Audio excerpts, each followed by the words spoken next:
glimpse 5 and 6 of Jesus on the way to the cross. Glimpse 5 is found in Luke 22 and verse 63.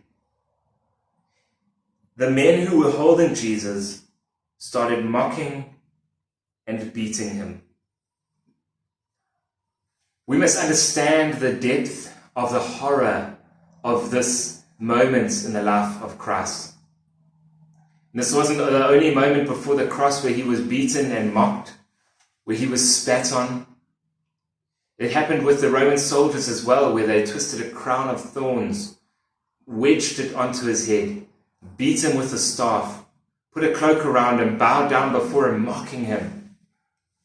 Here, this was the Pharisees and those with them. They blindfolded Jesus and they would hit him and say, "Oh, prophesy, Son of Man, who hit you?" They would spit on him. Can you feel that? Can you understand the depth of the horror?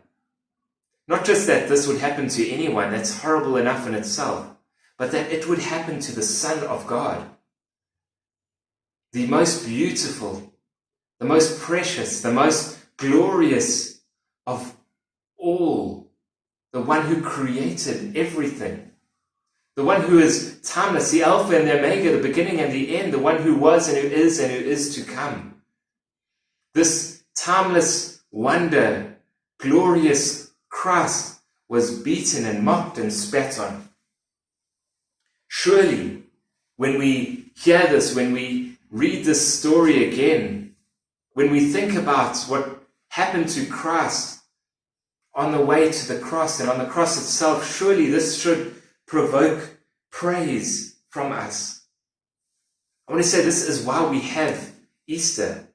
This is why we celebrate it as Christians year after year.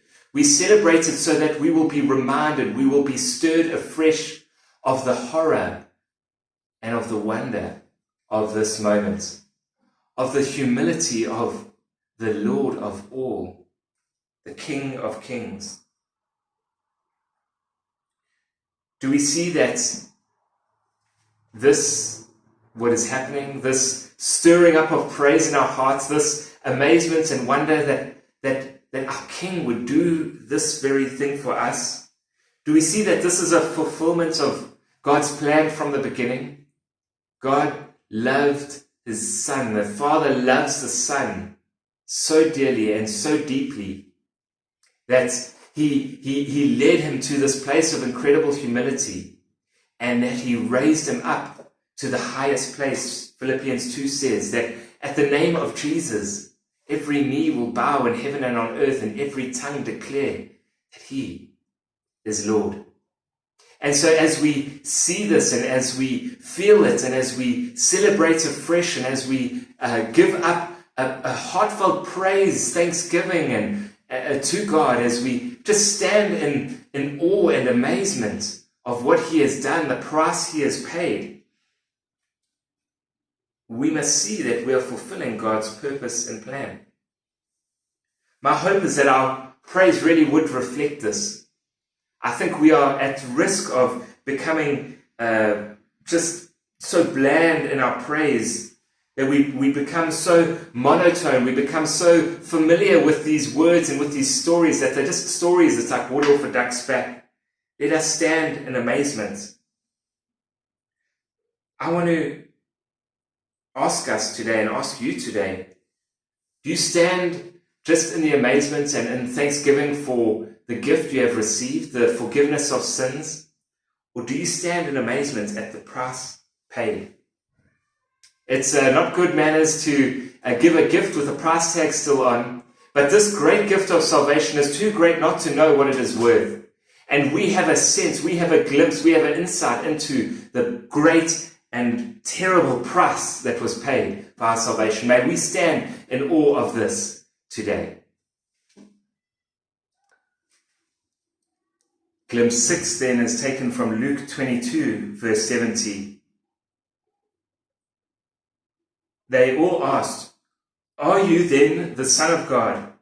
And he said to them, "You say that I am."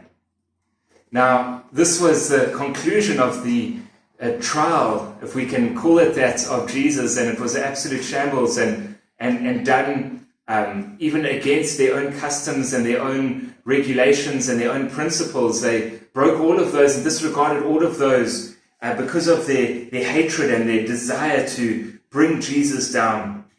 And we see in this moment that they were questioning him. It says in the other Gospels that they even brought false witnesses against him, and they couldn't get two stories to line up. And it really was a mockery of justice and a disregarding of regulations. And I think just straight away from that, we can just see when we give into the passions and the lusts of our heart, the lust for revenge, the hatred, the anger, it can take over in such a real way and cause us to do things we would never dream of doing and we would never have expected ourselves to do. It takes us down pathways we would never want to go on.